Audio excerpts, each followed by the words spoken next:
Matapos nga ang libing nitong si Moira, malungkot na malungkot ang dalawa, ang kaibigan ni Moira at ito nga si Zoe. Dito nga sinabi nila na isang bagay umano ang hindi nagawa ni Moira nung siya ay buhay pa. Yun nga ay makapagiganti sa pamilya ng mga Tanyag.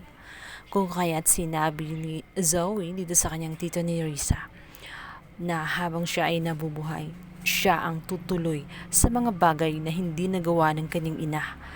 Maaaring si Zoe ang magiging mortal na kaaway ng mga Tanyag. Hindi man lang sumagi sa kanilang mga isip na tama lang ang nangyari kay Moira dahil sa dami rin ng kanyang nagawang kasalanan. Unang-una nga sa pamilya ng mga Tanyag kay Lolo Pepe, kung saan namatay ito at itong si Zoe nga ang dahilan. Bagay na hindi pa rin nila natutuklasan hanggang ngayon. At sinama pa sa hukay. Lilipas ang mga araw, unti-unti nilang tatanggapin ang pagkawala nitong si Moira. Subalit ipapakita nitong si Zoe na nakaka-recover na siya at unti-unti na nga niyang tinanggap na wala na ang kanyang mami nang sa ganun makuha ang simpatya ng kanyang daddy RJ. Yayakapin niya ang kanyang mga kaaway na tela isang mabait na kaibigan, ngunit sa likod nito ay meron siyang mga maitim na plano na ikakagulat na lamang ni Annalyn at nitong si RJ. Matutuwa at mauuto itong si RJ dahil iniisip nito na nakakabuti ang pagkawala ni Moira dahil naging malapit si Annalyn at itong si RJ, silang tatlo. Ang hindi nila alam ay palabas lamang lahat. Kung nauto naman itong si RJ at niniwala sa papapanggap nitong si Zoe, ito namang si Giselle ay hindi naniniwala. Sa kwento pa lang nitong kanyang kapatid ay hindi na siya natuwa sapagkat sinabi nito, once a criminal, always a criminal. Kaya kung ano ang puno ay yun din ang bunga. Kaya imposible umano na si Zoe ay maging mabuting anak na or talagang nakikipagmabutihan na sa kanila.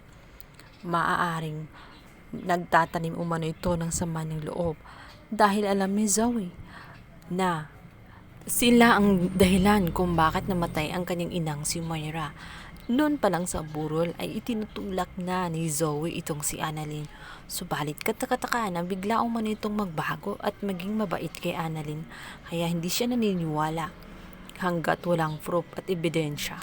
At talagang mapapatunayan umano ni Zoe na talagang nagbabago na ito at talagang mabait na siya. Sa kabilang banda, tatawagan naman ni Doc Romualdo itong si Doc Carlos dahil naisip nito na kailangan na silang umalis ng ibang bansa dahil na rin sa hinahanap na rin sila ng batas at hindi na malaya at hindi na safe na maglakad-lakad pa siya sa mga kalsada dahil baka mahuli na nga rin siya kalaunan. Kung kaya't naisip nito na lumabas ng ibang bansa. Subalit, bumalik nga itong si Doc Carlos sa bahay na tinitirahan nila noon ni Lynette. At dito nga'y kaniyang matutuklasan na naroon din pala si Lynette dahil may kinukuha at hinahanap nga siya at iniiwan ang kaniyang numero. Subalit, mga ilang saglit lamang ay may nakakita sa kanya at meron na ngang mga pulis. Kung kaya't hindi na siya makahakbang, sinubukan niyang tawagan ang kanyang anak na si Zoe upang tulungan siya.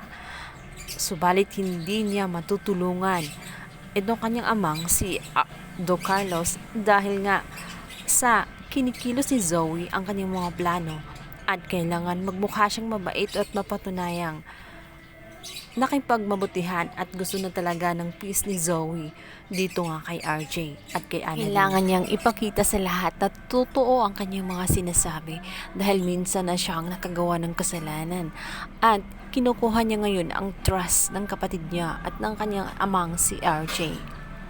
Alam niyang nasira na niya noon ito kung kaya't hindi siya gagawa ng maling hakbang sa ngayon.